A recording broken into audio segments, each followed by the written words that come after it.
नमस्कार। चित्तौड़ दर्शन में आज समाचारों में पुनः आप सभी का स्वागत है। नजर डालते हैं आज के समाचारों की ओर। चित्तौड़गढ़ नगर एवं जिले में सर्दी एवं शीत लहर का असर अभी भी बना हुआ है।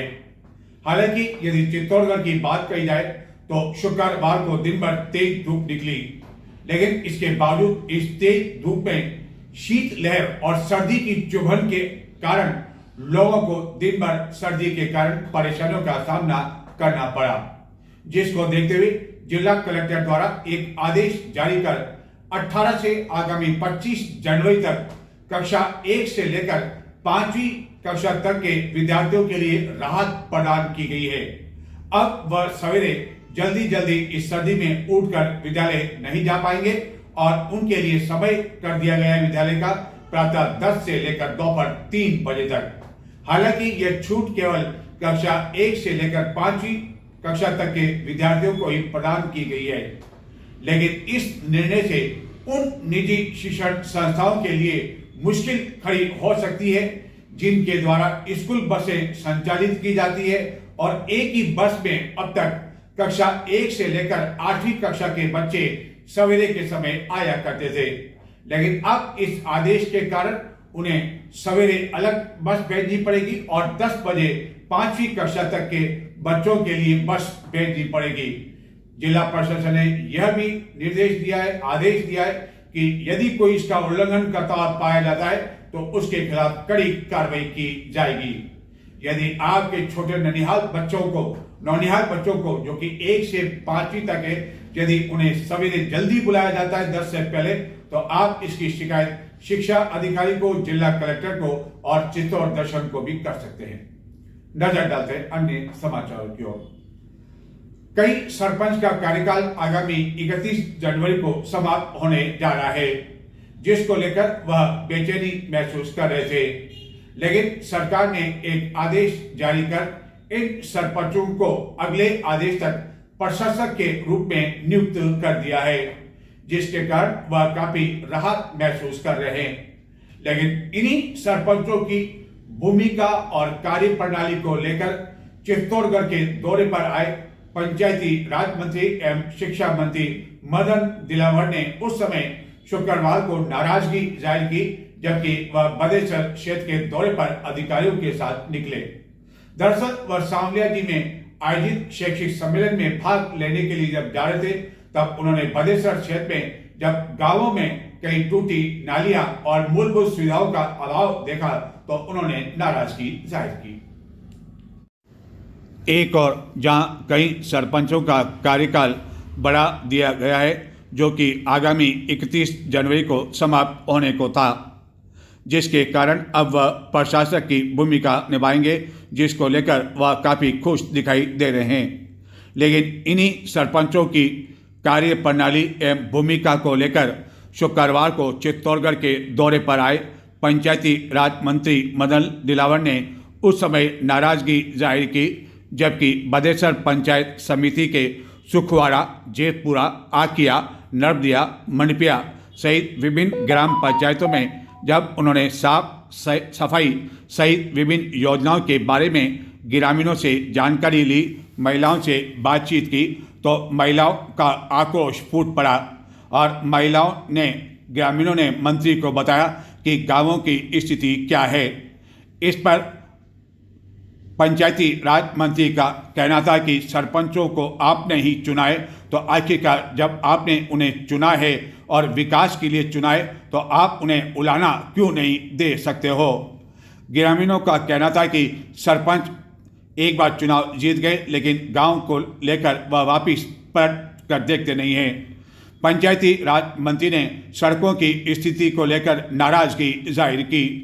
एवं जगह जगह कीचड़, टूटी नालियां एवं अन्य स्थिति को देखकर उनके साथ मौजूद अधिकारियों को भी उन्होंने गांव का यह नक्शा बताते हुए कहा कि क्या गांव के लोग आज भी इसी हालत में रहने के लिए मजबूर होंगे। इस पर उनके साथ मौजूद अधिकारियों के पास इसका कोई जवाब नहीं था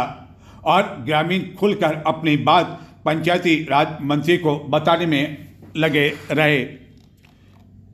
दिलावर ने कहा कि जब सरपंच को आपने चुना तो तो उस समय तो सरपंच ने बड़े बड़े वादे किए थे, और अब यदि वह गांव की स्थिति को देखने के लिए नहीं आते हैं तो आखिरकार अब आपको अधिकार है, क्योंकि पंचायती चुनाव आज नहीं तो कल होंगे और जो अच्छा काम करता है उसे ही चुनना चाहिए। निरीक्षण के दौरान उन्होंने उनके साथ मौजूद अधिकारियों को भी ऐसी स्थिति की ओर देखकर बताया कि अधिकारियों की नज़र गांवों की ओर नहीं जाती है। इस पर अधिकारी अगल बगल झांकने लगे और पंचायती राज मंत्री ने अधिकारियों की क्लास लेने में किसी तरह की कोई कंजूसी नहीं की, और संभवतः पंचायती राज मंत्री की इसी नाराजगी के कारण कई सरपंच भी इस दौरे के दौरान उनके पास नहीं आए और अब दूरियां बनाए रखी, क्योंकि सरपंचों के पास भी इस बात का कोई जवाब नहीं था कि गांव की जनता ने जब उन्हें विकास के लिए वोट दिया तो आखिरकार वह जनता की सूद लेने के लिए उनके पास क्यों नहीं पहुंच पाते हैं। इस दौरान कई हैंड पंप भी बंद मिले। इसको लेकर भी पंचायती राज मंत्री ने नाराजगी जाहिर की। कई ग्रामीणों ने बताया कि उन्हें पानी लाने के लिए काफ़ी दूर दूर जाना पड़ता है एवं उन्होंने टैंकरों से जलापूर्ति की भी बात की एवं बताया कि गांव में पेयजल के लिए किसी तरह की कोई व्यवस्था नहीं की हुई है एवं कुछ स्थानों पर यदि हैंडपंप लगे हुए हैं तो वह टूटे पड़े हुए हैं। नालियों की स्थिति यह है कि कई बार यहाँ से गुजरने वाले वाहन दुर्घटनाग्रस्त हो जाते हैं। कुल मिलाकर गांवों की स्थिति को देखकर पंचायती राज मंत्री नाराज दिखे। चित्तौड़गढ़ जिले के मंडपिया कस्बे में 2 दिवसीय शैक्षिक सम्मेलन शुक्रवार से प्रारंभ हुआ। इस प्रदेश स्तरीय सम्मेलन में प्रदेश भर से बड़ी संख्या में शिक्षक भाग ले रहे हैं और 2 दिनों में यह शिक्षक विभिन्न समस्याओं आदि के बारे में मंथन करेंगे, विचार विमर्श करेंगे। राजस्थान विधानसभा के अध्यक्ष वासुदेव देवनानी और शिक्षा मंत्री मदन दिलावर उद्घाटन सत्र के अवसर पर मौजूद थे। वहीं चित्तौड़गढ़ के विधायक चंद्रभान सिंह आर्या एवं कपासन के विधायक के साथ ही अन्य कई जनप्रतिनिधियों ने भी पहले दिन इस शैक्षिक सम्मेलन में भाग लिया और शिक्षकों को संबोधित किया।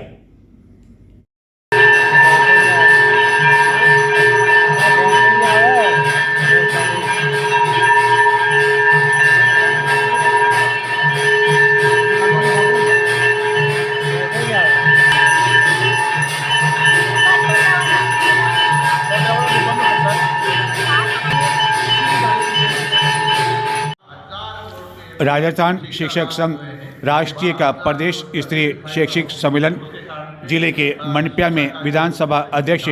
वासुदेव देवनानी ने दीप प्रज्वलित कर इसका शुभारंभ किया। 2 दिवसीय सम्मेलन को संबोधित करते हुए राजस्थान विधानसभा के अध्यक्ष देवनानी ने कहा कि शिक्षक राष्ट्र एवं समाज के दर्पण हैं, वह समाज में मार्गदर्शन का कार्य करें। उन्होंने कहा कि छात्र छात्राओं में प्रारंभ से ही अभिभावक एवं शिक्षक संस्कार देते हैं जो उनके जीवन भर काम आते हैं। उन्होंने अपने शिक्षा मंत्री के प्रभार के दौरान किए गए विभिन्न कार्यों एवं शिक्षा को दिए गए विभिन्न आयाम का जिक्र भी किया। एक संयोगवशी लेकिन अभी भी मैं राजनेता नहीं हूँ, आपके परिवार के सदस्य के रूप में आपके बीच में उपस्थित हुआ और मुझे खुशी है कि जब 5 साल इस विभाग का मेरे पास जिम्मा था, लगातार आपके सहयोग से शिक्षा को जितना मुझे आपने सहयोग दिया उससे दुगना सहयोग हमारे वर्तमान शिक्षा मंत्री को देकर के आप इस क्षेत्र को यशस्वी बनाएं, ऐसा मेरा आपसे आग्रह है। इसलिए मैं आपके बीच में वैसे भी जिस संगठन के सदस्य के रूप में मैं उपस्थित है, शिक्षक, शिक्षार्थी, अभिभावक, शिक्षा का परिवार बनता है और हम उसमें से एक हैं और आपका ये दायित्व है कि हम केवल अन्य सरकारी कर्मचारियों की तरह कर्मचारी नहीं हैं। विशेष रूप से शिक्षक संघ राष्ट्रीय के जो सदस्य हैं शिक्षक हैं, हम वेतन लेते हैं आजीविका के निमित्त, लेकिन बाकी कर्मचारियों की तरह नो। प्रदेश शैक्षिक सम्मेलन को शिक्षा मंत्री मदन दिलावर ने भी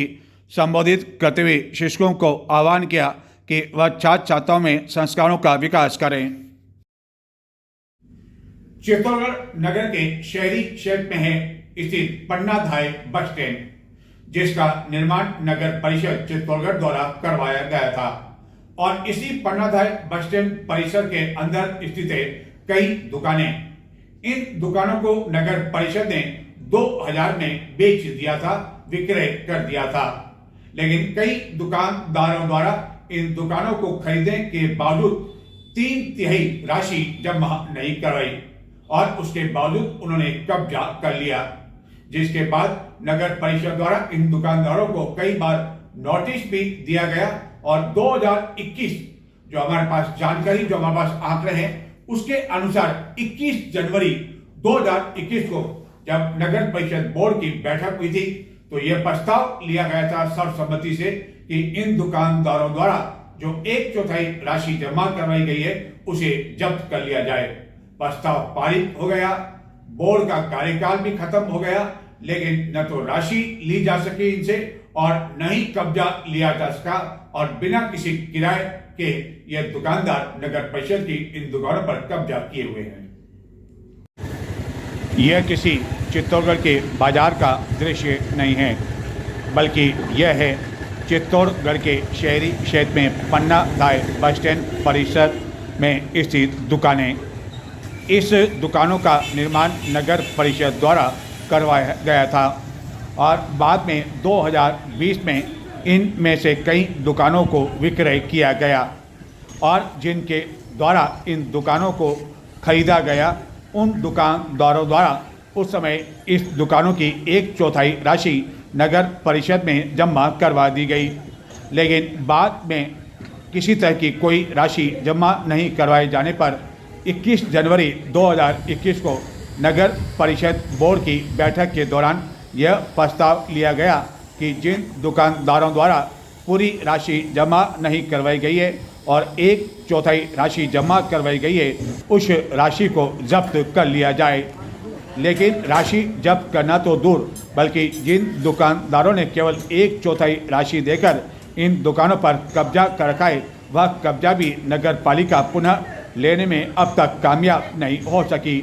जबकि इस दुकानों को विक्रय किए हुए लगभग 25 साल हो चुके हैं। लेकिन इन 25 सालों में न जाने कितने ही बोर्ड बदले, सभापति बदले, लेकिन आज दिन तक इन दुकानदारों का कुछ भी नहीं हो सका और वह बिना किसी किराए के और बिना दुकान खरीदे इसके मालिक बने बैठे हैं।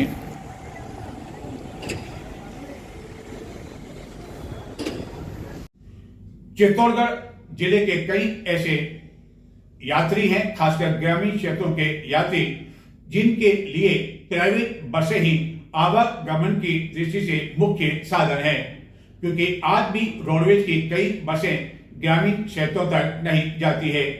ऐसी स्थिति में आसपास के कई ग्रामीण क्षेत्रों से जो यात्री आते हैं वह इन प्राइवेट बसों से ही आते हैं, लेकिन हालत यह है कि लाखों रुपए की लागत से जो चित्तौड़गढ़ में पन्नाधाय बस स्टैंड का निर्माण इन प्राइवेट बसों के लिए करवाया गया था, वहां मूलभूत सुविधाएं तो दूर, हालत यह है कि इसे बस स्टैंड भी कहा जाए या नहीं कहा जाए, इसके बारे में भी अब सोचना पड़ता है। जिस मां पन्नाधाय ने अपने बेटे का बलिदान कर दिया और सब कुछ त्याग कर दिया, उसी पन्नाधाय के नाम पर स्थित है चित्तौड़गढ़ में निजी बसों के लिए यानी कि प्राइवेट बसों के ठहराव संचालन के लिए पन्नाधाय बस स्टैंड। लेकिन स्थिति यह है कि इसका निर्माण होने के बाद शायद नगर परिषद और जिला प्रशासन यह भूल गया कि चित्तौड़गढ़ में निजी बसों के संचालन और आवागमन के लिए भी कोई बस स्टैंड है। यही कारण है कि एक बार निर्माण करने के बाद इसे राम भरोसे छोड़ दिया गया और इसकी स्थिति को देखकर कोई नहीं कह सकता है कि इस स्थान से प्रतिदिन चित्तौड़गढ़ के विभिन्न ग्रामीण क्षेत्रों के लिए कई बसों का आवागमन होता है, जहां से कई यात्री सफ़र करते हैं। लेकिन इस बस स्टैंड पर यात्रियों के लिए मूलभूत सुविधाएं तो दूर, बल्कि हालत यह है कि जगह जगह गंदगी कचरे के ढेर लगे हुए हैं और उबड़ खाबड़ की स्थिति यह है कि अधिकांश ग्रामीण यात्री इस बस स्टैंड के अंदर से नहीं, बल्कि जहां से ये बसें रवाना होती है वहां बीच मार्ग में इन बसों का इंतज़ार करते हैं,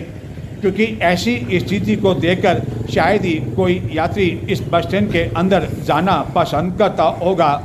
क्योंकि इसे बस स्टैंड नहीं और कचरा घर कहा जाए तो शायद उपयुक्त होगा। ऐसा भी नहीं है कि यहाँ से प्रस्थान करने वाली बसें खाली जाती है, क्योंकि आज भी कई ग्रामीण यात्री इन्हीं प्राइवेट बसों पर ही निर्भर है और उनके आवागमन के लिए यह प्राइवेट बसें ही उनके लिए एक तरह से वरदान है। लेकिन हालत यह है कि यहाँ पर कई ऐसी गाड़ियाँ,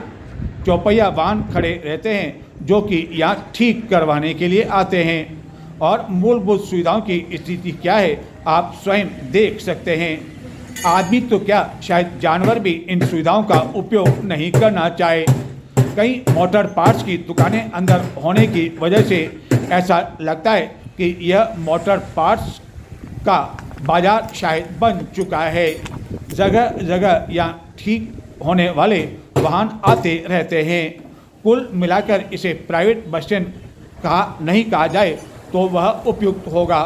और कम से कम उन जिम्मेदार अधिकारियों को सोचना चाहिए कि जिस पन्नाधाय के नाम पर यह बस स्टैंड बना हुआ है उस पन्नाधाय बस स्टैंड की स्थिति क्या है।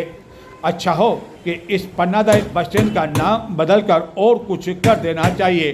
ताकि कम से कम पन्नाधाय का जो त्याग है और जिसके कारण लोग उसे जानते हैं, कम से कम यहाँ आने के बारे में बाद वह उस पन्नाधाय को याद नहीं कर सकें जिस पन्नाधाय ने अपने बेटे का बलिदान कर दिया। कहने को तो यहाँ एक रेन बसेरा भी है और यह उन लोगों की सुविधा के लिए बनाया गया था जो कि खुली छत के नीचे सोने के लिए मजबूर होते हैं, लेकिन बताया गया कि इस रेन बसेरे पर अधिकांश समय ताला लगा रहता है। जगह जगह कंटीले पेड़, झाड़ियाँ, यानी कि जो कचरा घर में होना चाहिए वह सब कुछ यहाँ देखने को मिल सकता है। और ये कबाड़ वाहन, यह वाहन गत कई समय से यहाँ ठीक होने के लिए पड़े हुए हैं, लेकिन ऐसी स्थिति है कि यह वाहन अब ठीक नहीं हो सकते हैं और उनके मालिक ही शायद भूल गए कि उनके वाहन उन्होंने ठीक करने के लिए दिए थे, क्योंकि घर के बाहर ऐसे वाहन खड़ा करने पर जहां स्थान का उपयोग भी हो जाता अनावश्यक होता है और उनकी बदनामी अलग होती है कि ऐसे खटारा वाहन। तो ये थे आज के समाचार। अब मुझे आगे दें। नमस्कार।